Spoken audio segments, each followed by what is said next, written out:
Yeah, good afternoon. So we were going to continue with the vehicle safety systems, and in more detail, we are going to learn basically through visual aid. More videos only today I'm going to present, so that you would be able to understand what we discussed in the morning, active and passive safety systems. How do they work? So what are the future safety measures that are going in automotive industry? And passive restraint system, important passive restraint systems such as airbags, seat belts, and head restraint systems, how are they working? Working principles. So this is all something that we are going to learn in this particular period. Let me just share my screen first. What are that we are going to study in first hand? Let's look at in lecture number 24, and we are going to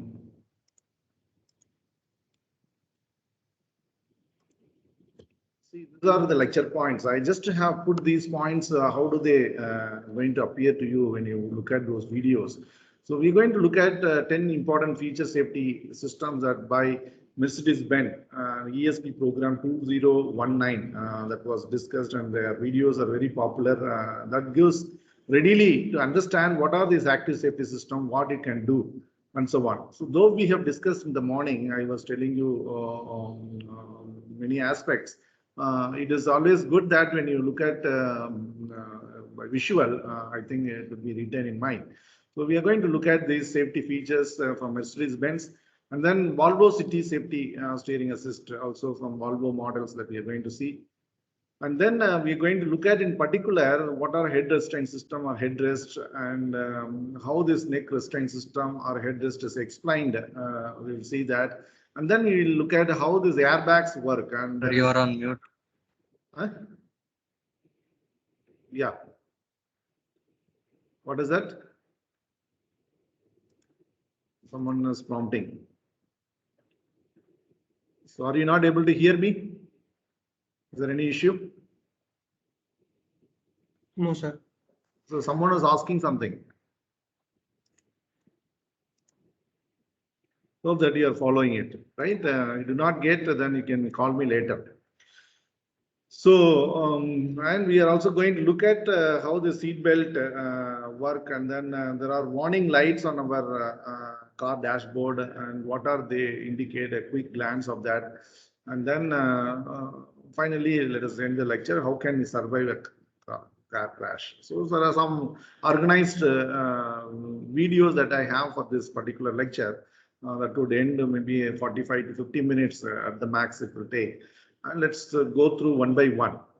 And we are also going to look at what are those 10 important safety features in Mercedes-Benz. So there is a holistic driver safety concept that we will understand, and active brake assist and enhanced function at intersections, rear safety, securing an accident scene, and wrong way driver warning, and local hazard warnings, connected child safety seat with a pre-safe function, cooperative merging, end of traffic jam warning, and emergency corridor functions, pedestrian warning, cyclist warning, and interaction with the pedestrians information for following traffic, and then 360 degrees pedestrian protection while parking and maneuvering, and finally an overview of key topics covered in ESP 2019 is what that we are going to witness from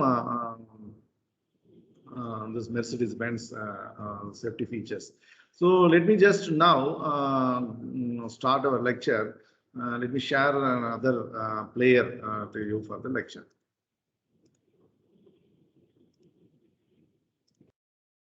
Let me share my media player. And let's look at I hope you are able to hear my system audio. I keep it in 100% sound. This player also the same. Let's go ahead with one by one watching.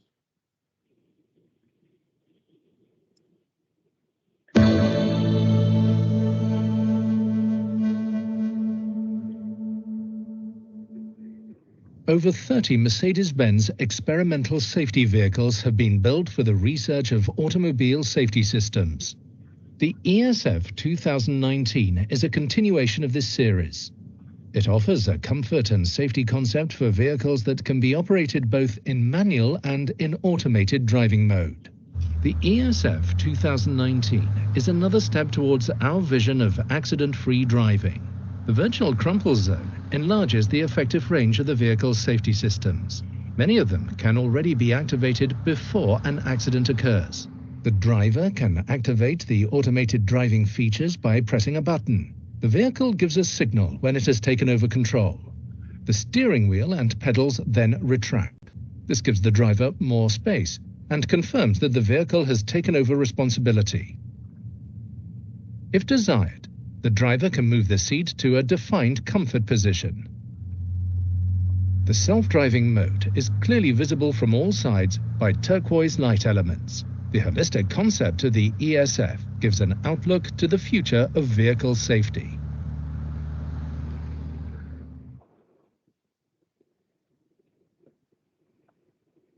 Even self-driving cars can get into traffic situations in which an accident is unavoidable. For this case, Mercedes-Benz offers a comprehensive driver safety concept. The belt system is integrated into the seat backrest in order to fit the passenger as closely as possible in all seating positions. An electric high-performance belt tensioner tightens the belt not only in pre-safe situations, but also in the case of an accident. It therefore replaces the conventional pyrotechnical pre-tensioner. Conventional driver airbags deploy from the steering wheel. The driver airbag of the ESF 2019 is designed like a passenger airbag, providing adequate coverage in all driving modes, even with retracted steering wheel. The steering wheel of the ESF is flattened and features a longitudinal position range for the manual driving mode and a retracted position for the automated mode. When the airbag is triggered during manual driving mode, the steering wheel rapidly moves into the retracted position near the dashboard. For lateral protection, integral side bags are located in the front seats of the ESF 2019. These wing-shaped airbags deploy from the side bolsters on both sides. This means that the airbag coverage is independent of the seat position.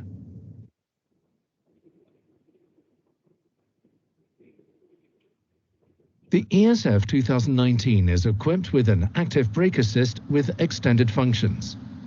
This can further reduce the risk of a collision with cross traffic when entering or crossing a road.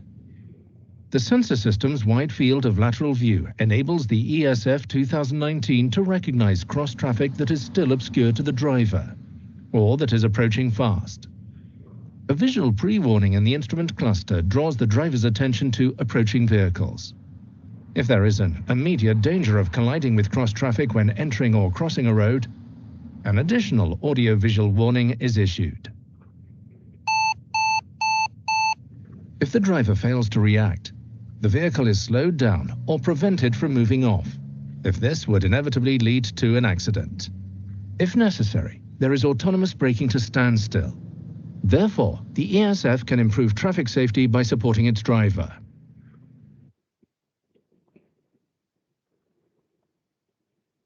The ESF 2019 also provides new functions that improve safety for passengers in the rear. The belt feeder extends at shoulder level when the door is closed. It remains in this position to make seat belt fastening easier.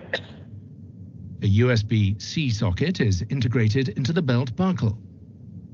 A mobile device only gets electric power and a connection to the onboard media system once the person is belted. This motivates passengers to fasten their seat belts. Another incentive to buckle up is given by the heated seat belt, which can be switched on together with the seat heating. This heating function motivates the passengers to take their warm coats off. As a result, the belt fits the passenger's body more closely, which can enhance its protective effect. Also new in the ESF 2019 is an airbag for the rear occupant, which is integrated into the front seat backrest. In a severe frontal collision, this innovative rear airbag can reduce the loads on head and neck by up to 30%. This airbag uses a new filling concept to inflate and position the air cushion. For this purpose, it has a special tubular structure. In the event of a deployment, compressed gas rapidly flows into the air chambers. The space in between is filled with ambient air. Patented valves make sure that the air remains in the bag during the restraint phase, generating the desired protective effect. To secure the scene of a traffic hazard, a warning triangle is folded out of the roof of the ESF 2019, and the rear window is used as a communication surface. The warning triangle robot secures hazard areas automatically. Persons no longer have to endanger themselves. If there is no hazard anymore, the robot returns to the vehicle automatically.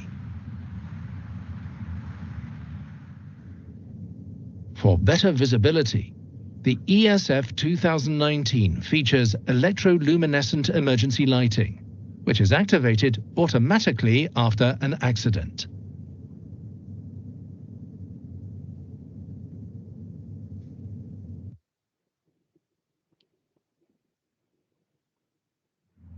The ESF 2019 is able to respond predictively to traffic hazards, as digital traffic information keeps it informed of potential risks on the road ahead at all times. In the event of a wrong-way driver, the ESF 2019 sets the right turn signal and stays on the edge of the right lane. An animation projected on the rear window passes this information on to following traffic, warning them of the wrong-way driver. Additionally, vehicles ahead are warned by the ESF 2019 via the front panel, so they can respond appropriately to the situation.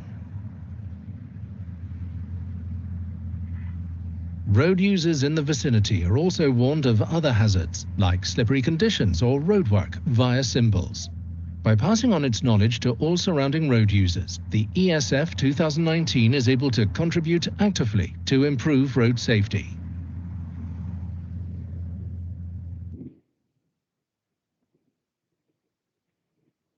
The ESF 2019 shows innovative ideas for more child safety.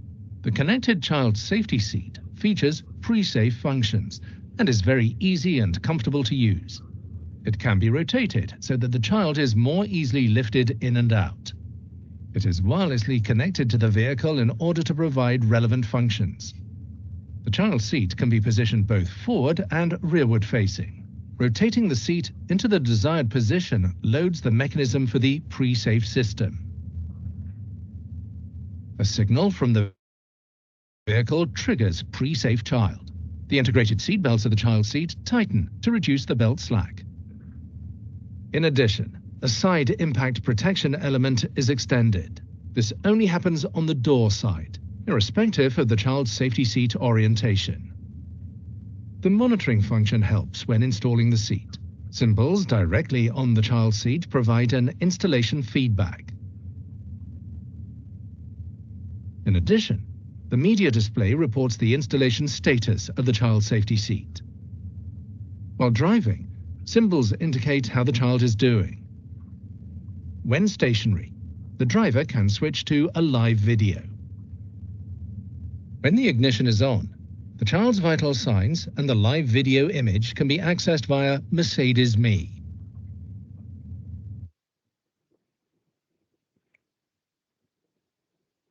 Trust in automated vehicles requires that they drive in a cooperative way and make this intuitively understandable to their surroundings. The comprehensive sensor setup enables the ESF 2019 to detect other road users and anticipate their intentions. If, for example, it recognizes that a vehicle traveling ahead is trying to merge, the ESF 2019 slows down and sends out a clear message via its front panel. Just like a proactive and considerate driver, the ESF 2019 cooperatively adapts to the traffic situation. If, thanks to its sensors or digital traffic information, the ESF 2019 knows that it is approaching the end of a traffic jam, it passes this knowledge on to following traffic via a projection on the rear window. Simultaneously, it activates the hazard lights. In a traffic jam, the ESF 2019 automatically drives at the edge of its lane to keep a corridor open for emergency vehicles. It explains this behavior to its surroundings, setting an example to others. With this cooperative behavior, the ESF 2019 is able to contribute actively to improve road safety.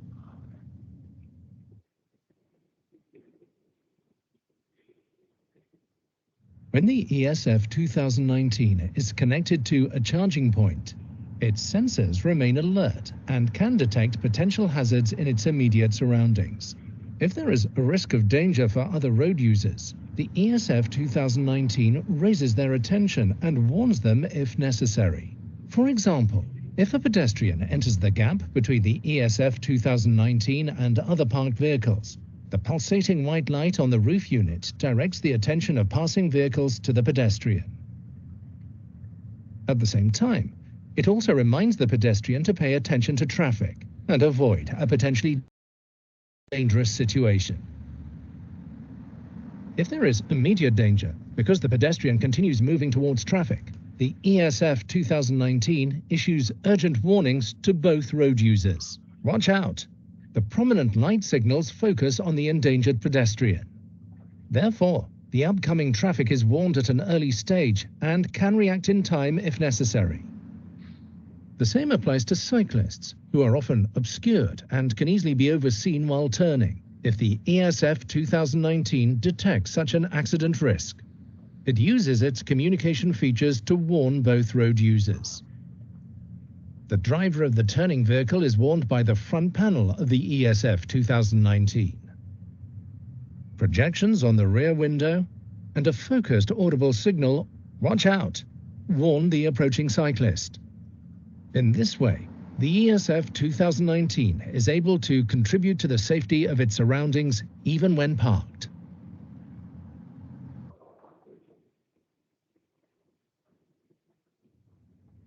Eye contact is a major element of communication in road traffic. Vehicles in automated mode don't have this interpersonal level of communication. Therefore, the ESF 2019 does take human road users into consideration. For example, it clearly indicates when it allows a pedestrian to cross the road. Turquoise light signals show what it intends to do. Slow pulsations signal that the ESF 2019 has seen the pedestrian and will stop. The front LEDs in the roof unit follow the pedestrian, like the eyes of an alert driver. Together with the front panel's animated gestures, they signal that the ESF has taken note of the pedestrian and will not move off. The situation is explained to following traffic via projection on the rear window. A symbol appears to show why the ESF 2019 is stopping. The camera image showing the pedestrian in front of the ESF is then projected, so the drivers behind can see live what's happening.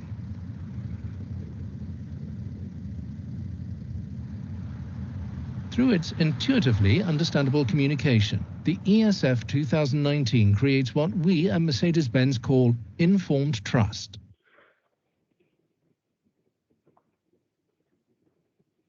The 360 degrees pedestrian protection warns and supports if there is a risk of collision with stationary or moving pedestrians or cyclists while parking or maneuvering.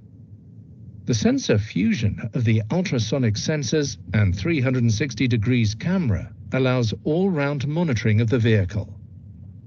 Therefore, the ESF 2019 is able to warn against impending collisions with vulnerable road users in good time. Should the driver fail to react, the ESF 2019 will brake autonomously. This works both when moving forward or reversing, and even if pedestrians or cyclists are sideways. In this way, the ESF 2019 can improve traffic safety by supporting its driver.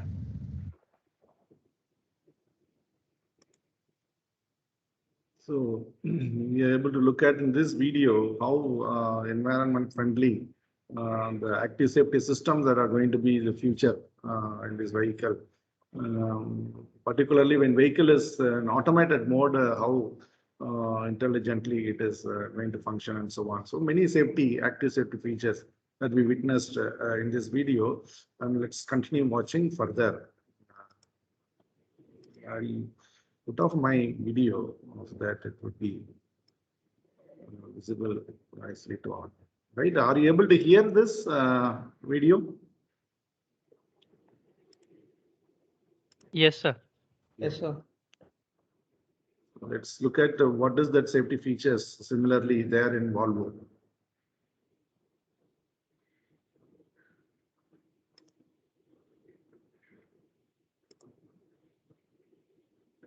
A study by the Insurance Institute for Highway Safety found that Volvo's original city safety reduces the rate of rear-end crashes by 41% and reduces injuries to occupants by 47%.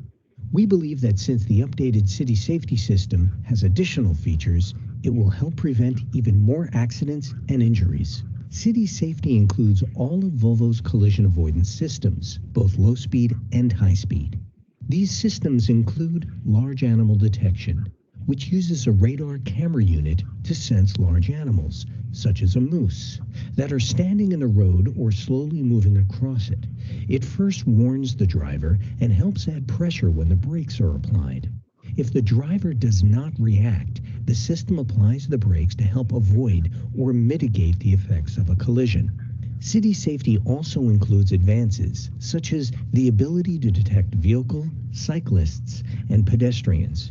Again, the system first warns the driver and then brakes automatically if they don't react. This technology even works in low light conditions. Intersection braking applies the brakes if the driver is turning without noticing an oncoming car. Electric pre-tension safety belts tighten when a collision is detected, reducing injuries if an impact occurs.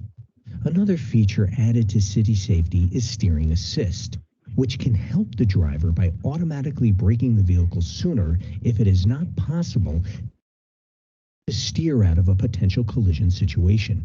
The system assists the driver by continuously trying to determine possible escape routes to the sides if a slow-moving or stationary vehicle ahead is detected at a late stage. There will also be a message in the instrument panel when steering assist activates. City Safety's steering assist function can help the driver take evasive steering action if a collision cannot be avoided by only braking the vehicle. The system will trigger the steering assistance when the driver begins an evasive action to try to avoid a collision, but only if the driver's steering actions are not sufficient enough to avoid the collision. As this is being done, the brakes are also applied to enhance the steering assistance. This function can also help stabilize the vehicle after the obstruction has been passed. City Safety with steering assist is always active and can never be turned off. However, the warning times can be customized to early, normal, or late.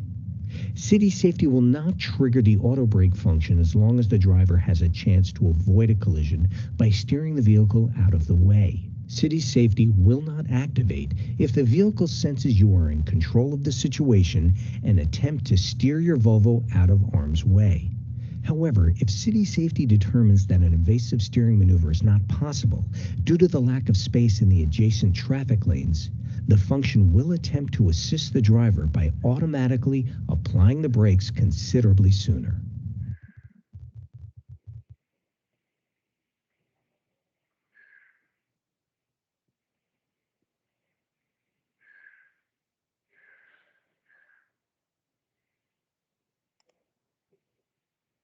Let's go for next video.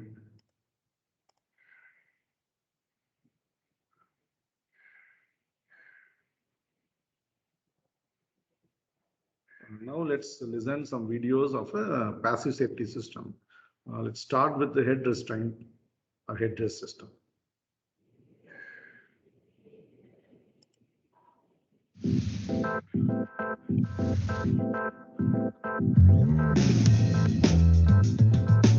Your vehicle's seats are equipped with head restraints and/or headrests that may help provide protection against injury in certain accidents. Head restraints and/or headrests may be integrated, adjustable, or non-adjustable.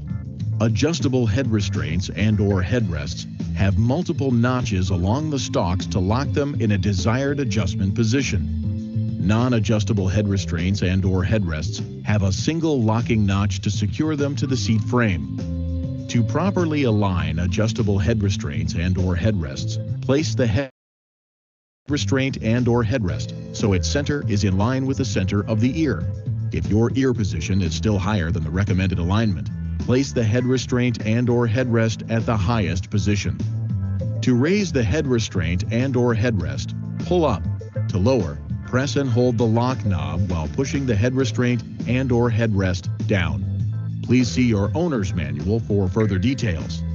If the head restraint and/or headrest has been removed, ensure that it is reinstalled and locked in place before riding in that designated seating position.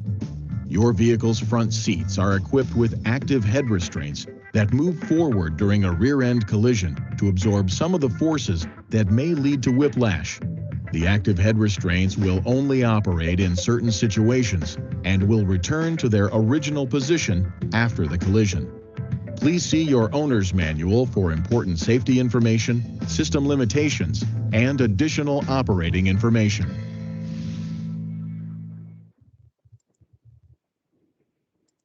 Let's see one more on neck restraint and headrest system.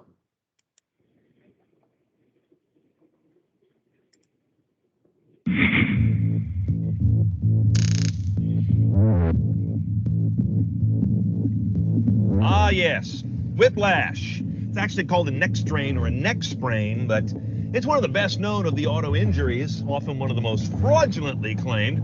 But it's a big business, $8.8 billion in insurance claims a year. That's nearly as big a business as the NFL. Now, the most obvious technology to prevent whiplash is the headrest, but my Cougar's a 67. It doesn't have headrests.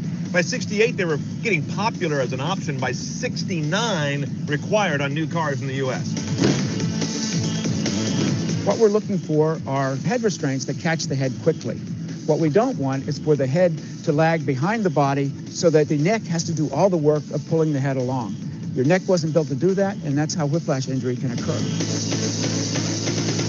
But headrests are pretty crude protection. They basically stop you from going this way. They do nothing for the forward motion or the side to side. There is some racing technology that does a lot better job. Things like the hands technology, the head and neck support, that gets you from the back. It tethers the helmet as well, tries to immobilize the head and neck a little more after a couple of very recent, very high-profile deaths on the track. Simpson also has one called a hybrid that does a triangulation of tethers to even further limit movement in various directions. But none of this is coming to production cars, obviously. Now, lateral motion in our cars on the road is addressed a little bit by things like center airbags now from General Motors that are in a few cars, and the side curtain airbags that fill up that space and can stop your head from some lateral movement. They help a little. They're really about head impact. Now, of course, the airbag that's right in front of you does a lot to limit that forward movement. But again, it's largely an impact device more than a neck device. But your head and neck are out there fairly exposed. That's why it's good to know about the headrest restraint ratings on your car. A lot of folks don't know about these, but the IIHS also rates those among their accident safety ratings. Go to the IIHS rankings for a car you're considering, dig down a little bit low on the page, and you'll find head restraint ratings. They are not all created equal.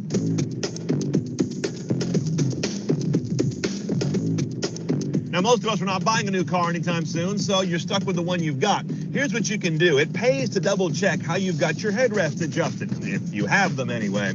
First of all, the top of the headrest should meet the top of your head. If you're tall like me, that's never going to happen, so get it as far up as you can.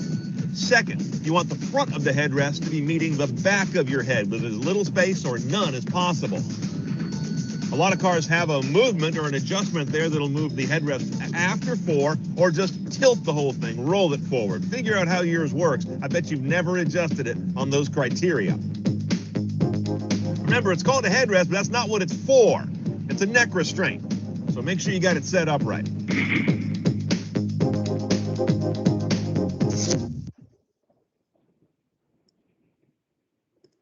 So we have witnessed how the sled tests are conducted to simulate your whiplash and how severe the motion of your neck and your head during whiplash. So the neck rest orientation is very important. That is what we witnessed in that video. Now let's go for looking at how can we understand the working principle of airbag. So let's go for the next restraint system, airbag restraint system. Normally, something blowing up in your face is definitely bad. But right about now, this chemical reaction could very well save your life. It takes 50 milliseconds for you to hit the steering wheel in a crash. Everything we're about to tell you goes down even faster. Your car has to be able to detect when a potentially deadly crash is happening. You don't want your airbag deploying every time you hit a pothole or get in a fender bender. Your car has an accelerometer, several actually, in case one fails or goes off by mistake, that detects sudden, rapid changes in velocity. In one model, a ball bearing is normally held in place by a magnet, but in a crash, it comes flying free, and it flies right into an electrical circuit that tells the car's computer to deploy the airbags. Airbags don't just fill with gas like a balloon blowing up. That would be way too slow. The gas that fills airbags is actually produced by a chemical reaction. The classic example is sodium azide, which is stable until it's heated. In a crash, a small explosive or heating element called a squib goes off and ignites the sodium azide, which decomposes quickly to nitrogen gas and sodium metal. That sodium metal could react with water in the air to produce corrosive sodium hydroxide, so airbag manufacturers include some other compounds to react it into sodium oxide and alkaline silicate instead. By the way, the technology we described is a little old school. Nowadays, most frontal airbags are actually inflated with guanidine nitrate, but it works on the same principle as sodium azide. You're creating a lot of nitrogen gas. And accelerometers have changed with the times too. They're a little more sophisticated than the ball bearing thing. Meanwhile, the nitrogen gas is totally harmless, being the main ingredient in, air. Just a small handful of sodium azide can produce 67 liters of nitrogen. And that volume of gas creates enough pressure to fill the airbag in less than 40 milliseconds. So, quick first law refresher, an object in motion stays in motion. So when your car hits something, it stops, but your body keeps moving forward. And if it keeps moving forward right into the steering wheel or dashboard, that's bad news for you. So the airbag is there to slow you down more gradually than a steering wheel would. But this rapidly inflating cushion isn't actually pillowy soft. The front face of the airbag moves toward you at between 150 and 250 miles per hour. And if you were to hit it while it was still inflating, that might be almost as bad as hitting the steering wheel. To properly slow you down, an airbag has to have blown up already when you hit it. So that means the accelerometer detects the crash, the squib ignites the sodium azide, the nitrogen gas is produced, and in 50 milliseconds, it's already blown up in your face and started to wind down. Between 1987 and 2015, frontal airbags saved 44,869 lives. That's a summer evening at Dodger Stadium's worth of people, and a lot of people around to cheer thanks to one chemical reaction and some ingenious physics. Thanks for watching, and remember to drive safe. This explosion could save your life, but it's still better if it doesn't have to happen. If you like this video, help us make more by clicking here to subscribe and then hitting the bell to get notifications. Seriously, do it. Also, if you're curious about the Takata airbag recall, we threw a link in the description so you can check to see if your car is affected. Thanks for watching, and we'll see you next week.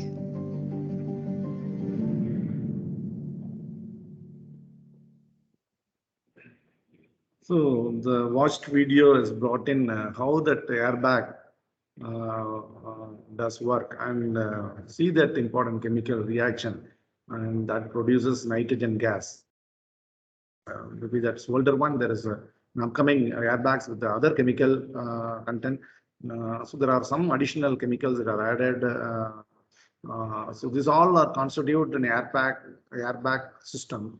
And the airbag system is actually to be stimulated through a sensor that we looked at, an accelerometer. So now let's look at the video, how that sensor works and where is it placed in the vehicle.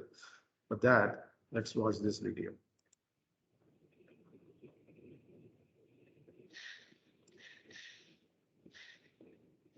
This is an airbag sensor. It's responsible for detecting sudden deceleration in a car crash. On these Toyotas, the airbag sensor is usually bolted to the radiator cradle. Here's how to access the airbag sensor under the headlight. I'm going to remove the side marker, remove the headlight bolt, and I'm going to remove the bolts for the grille. Then I'm going to pop the grille off. I'm going to pull out the grille and remove one more headlight bolt And then remove the headlight from the car.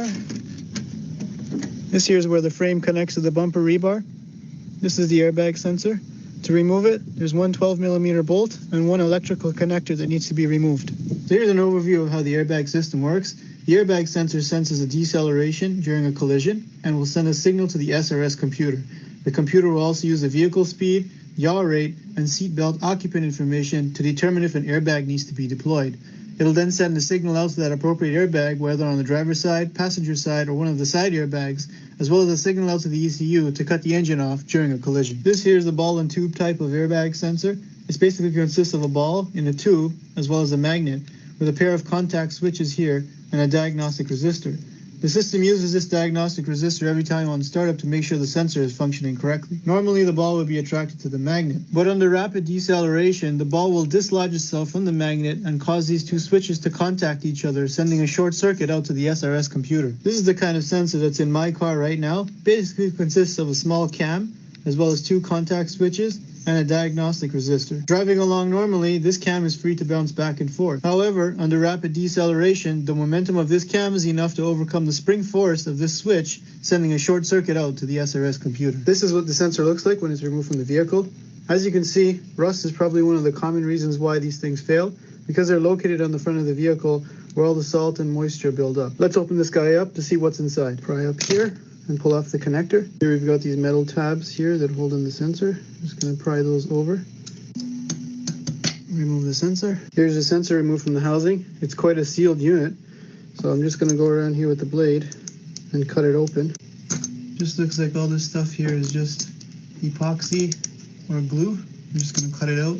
Okay, so I've got all the glue off. I'm just going to continue prying at the plastic here with my pliers. All right, I've got all the plastic removed from around the sensor. I'm just going to pry up on it right here, revealing a circuit board inside. Then I'm going to pry up on the circuit board slowly and remove it from the housing.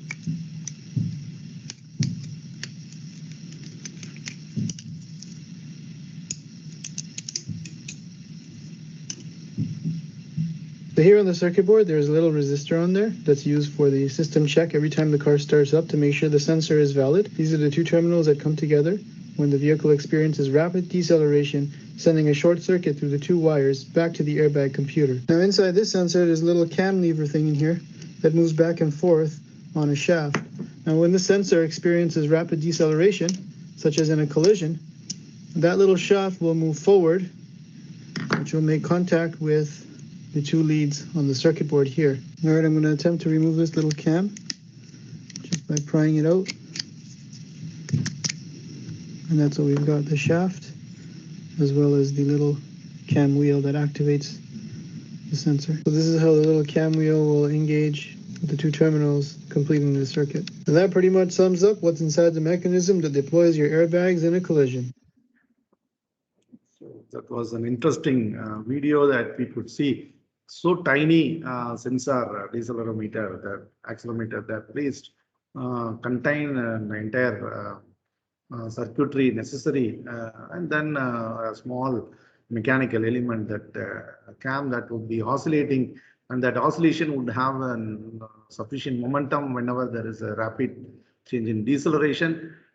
And that causes that switch on due to that contact of the filaments, and then ignite the chemical reaction, and that appropriately go in and exploding, deploying the airbag. So this is essentially the working principle. Please watch that again back, and then you can make it as a summary.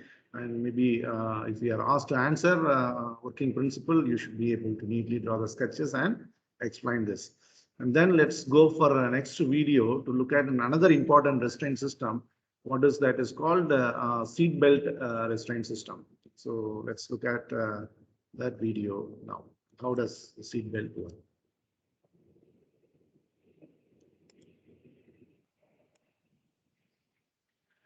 So today that we have watched many videos confining to looking at active safety system and passive safety system. In passive safety system, more in detail, the working principle of headrest, or it's airbag, or it is seat belts. So the seat belts and airbag, how they are evolved along the initial time of invention. So that's all that we are able to witness in this video. So please do watch once again and then make your own notes out of it, and that would be very useful for your examination as well.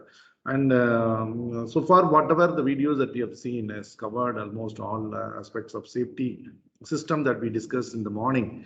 Let's look at another interesting video of how can we be saved from a crash.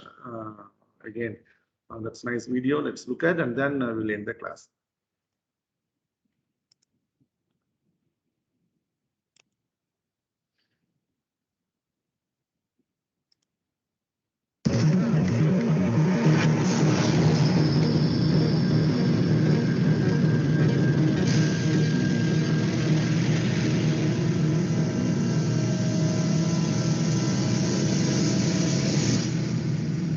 Forget to answer that text, and dinner could be ruined. See, this video shows many of serious accidents. It's not to get threatened or something. To see that how severe an accident scenario, and then we will, on the other hand, would be able to appreciate and understand the safety system's significance and the development on one side. So that's why I do play this video. Please do not get scared if you look at some severe accidents that are witnessed in this video, right? Don't use that. But take your eyes off the road, and you can eat your next meal through a straw. Oh! Brace for impact. This is how to survive a car crash. Modern technology has increased our safety on the road, but never forget the power behind this 2-ton speeding bullet. In 2016, Molly Wright and her boyfriend were driving through the newly fallen snow when a large truck blindsided them. Her vertebrae were crushed inside her neck, and Wright suffered an internal decapitation. But she defied the odds and made it out of the crash alive. But at this speed, are seatbelts effective? Should you clean up your cup holder? Will a computer save your life? With nearly 1.3 million people killed in auto accidents each year worldwide, chances are that at some point you will be in a car wreck.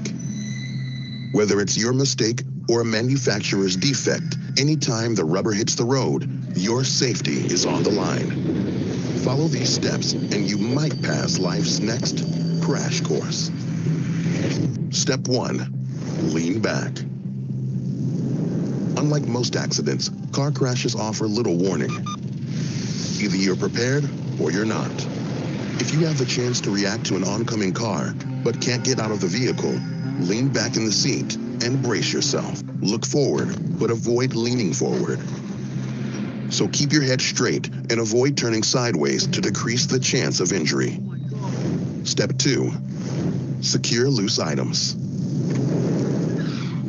A car crash has 3 phases. The first stage involves a collision between the vehicle and other objects. The secondary impact is a collision with the vehicle, the items inside, and you. Store your items in the compartments before you start the car and avoid this hail of shrapnel. A report found that the impact from a loose object will have a relative force equal to the object's weight multiplied by the speed in which it travels.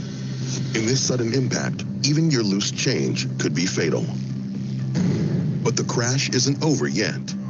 The final phase of the collision won't damage your paint job. No, this stage involves your body. Your organs and bones can collide together, making a mess of your insides. Talk about a high-speed impact. Ouch. Step 3, hit the brakes. Right now, you have one goal: slow down. Going 64 kilometers an hour versus 128 kilometers an hour could mean the difference between you walking away or being carried away on a stretcher. Don't pump your anti-lock brakes. What if you don't have anti-lock brakes? Well, don't stomp on the pedal, or your car could skid. If you lose control, steer into the direction of the skid. Step 4, buckle up. According to the National Highway Traffic Safety Administration reports, 50% of accidental deaths are preventable by a seatbelt. Avoid sitting too close to the steering wheel, or you could hit the airbag at full speed. Airbags travel faster than your vehicle at about 321 kilometers an hour. So keep a minimum distance of 25 centimeters from your chest to the steering wheel, and never put anything between your body and a seatbelt. Step 5. Give yourself room. A 7-year study found that sudden lane changes caused about 17% of car crashes. So stop cutting people off. Be aware of your blind spots and don't assume the lane-changing cameras will alert you to every car on the highway. Allow space for the other cars on the road. And never let artificial intelligence in your car replace your judgment. Step 6. Drive sober. It's a myth that a drunk body is relaxed enough to handle a crash. A 1986 study found that drunk drivers were more likely to suffer a serious injury or death. In the United States alone, impaired drivers account for 1/3 of vehicle-related injuries. And 66% of fatal crashes result from drunk driving. Step 7. Watch your speed. Nothing's more aggravating than the traffic between you and your loved ones. You may think you'll get home a second faster, but high-speed accidents account for half of all vehicle-related deaths. Reduce your chance of an accident by avoiding these high-traffic areas. Step 8. Stay awake. In 2015, 824 people died from car accidents associated with drowsy driving. Keep your body rested and never drive when you're tired. Driving on weekends between midnight and 3 a.m. are the deadliest times on U.S. roadways. Be alert and drive defensively, keeping your hands at the 10 and 2 positions on the steering wheel. Stay vigilant at all times and avoid distractions. Step 9. Contact the authorities. After the accident, turn off the vehicle and call the authorities. If you're not injured, use cones or flares to tell other drivers that your vehicle is disabled. Turn on your emergency lights, but if no one drives by, you better have kept your phone charged. Step 10. Get medical treatment. At this moment, you may not know what injuries you've got. Neck injuries like whiplash can last for months and may require surgery depending on the severity. A head injury requires immediate hospitalization, especially if your brain is bleeding. If you realize that you're hurt, stay still. Don't risk making your injuries worse. Stay aware of your surroundings and pace yourself behind the wheel, and you might make it out of the crash alive. So you avoided a crash, but just barely. You've been up for days with no rest. How are you going to survive without sleep? Get your pajamas on. We have the answer right here on the next How to Survive. Like and subscribe for more survival tips.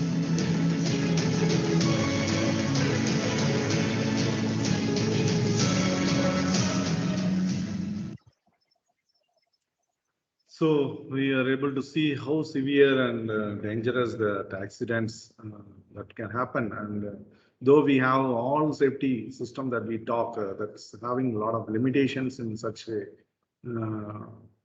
kind of severe accidents.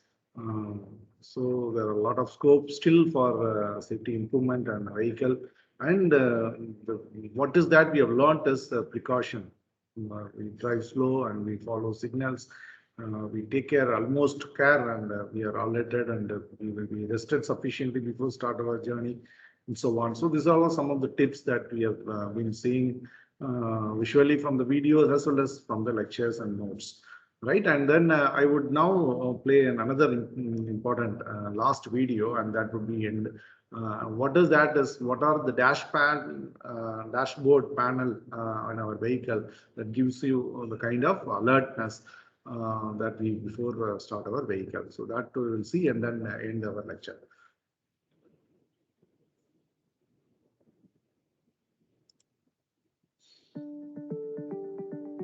15 common warning lights in your car's dashboard. 1. Tire pressure warning light. Also known as the TPMS symbol, this image signals that the pressure in one or more of your tires is too low or too high and needs to be addressed. Driving on low or high pressure tires is unsafe and can cause additional damage to your vehicle. Usually, tire pressure should be between 30 and 35 psi. 2. Oil pressure light. This old-fashioned oil can image indicates that there is an issue with your car's oil pressure system. Either you're running low on oil or your oil pump isn't circulating enough fluid to properly lubricate the surfaces inside your vehicle. This should be addressed as soon as possible, as your engine can wear quickly without proper lubrication. 3. Traction control light. This indicates that your vehicle's traction control system is activated. The traction control system utilizes your anti-lock brake system to determine if one wheel is spinning faster than another. If it detects that a wheel is slipping, it applies the brakes until it regains traction. This is most helpful if you're driving in rain or snow. 4. Engine temperature warning. If you see this symbol pop up, it means that your engine is overheated. This most likely has to do with your coolant, also called antifreeze, but it can happen for a variety of reasons. It's important to address this immediately to avoid further damage. 5. Anti-lock brake warning light.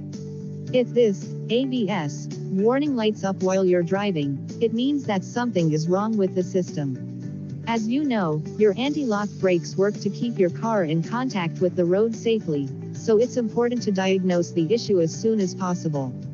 Keep in mind, every time you turn on your vehicle, the system does a self-check, and may light up for just a few seconds. If it goes away immediately, your system is in working order. 6. Traction control malfunction. This light indicates that your vehicle's traction control system might have a broken or damaged sensor or some other malfunction. In some cars, the same control module operates the anti-lock brakes and the traction control system, so the light sometimes comes on when there are problems with your ABS. 7. Engine warning check engine light. Your check engine light may appear for a variety of reasons. Sometimes, it can indicate a serious issue and require you to pull over immediately.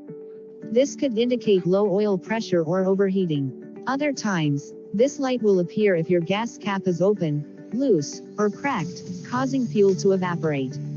If this light appears, it's wise to pull over and check your gas cap and other systems in your vehicle. If it's flashing, you should definitely stop driving. In most vehicles, a flashing check engine light signals that you have a serious problem that could cause serious damage if ignored. 8. Battery alert. This symbol indicates that there is an issue with the vehicle's charging system. Interestingly enough, the culprit might not be your battery. While it might indicate that you have a loose or damaged battery cable, it can also signal that your alternator belt is broken. If it is your battery, occasionally you'll notice that your clock is fading or your headlights are dimming. If you wait too long, your vehicle can completely conk out. 9. Low fuel indicator. Most drivers are very familiar with this symbol. It simply means you're running low on gas. 10. Automatic shift lock or engine start indicator. If you see this symbol, you're most likely trying to shift gears or start your ignition without engaging the brake. The automatic shift lock will lock your vehicle in park or neutral until you engage the brake. 11. Seat belt reminder. This symbol is simply reminding you or your passenger to buckle up. According to the CDC, seat belts decrease serious crash-related injuries by about 50%. 12. Airbag indicator. The airbag indicator signals that something is wrong with one of your airbags or the system as a whole. Your car's airbags keep you safe during accidents, so it's important to address this issue immediately.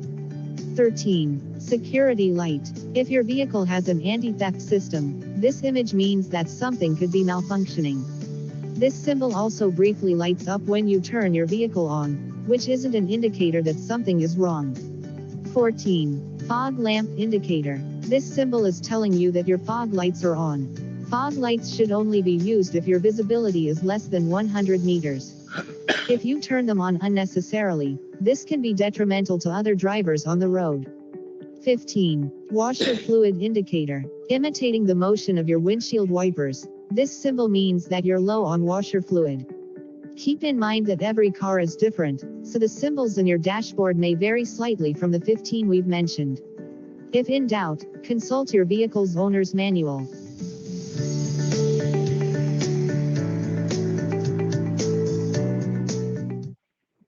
So the final video that we watched in today's class has brought in all aspects in one hand on our dashboard.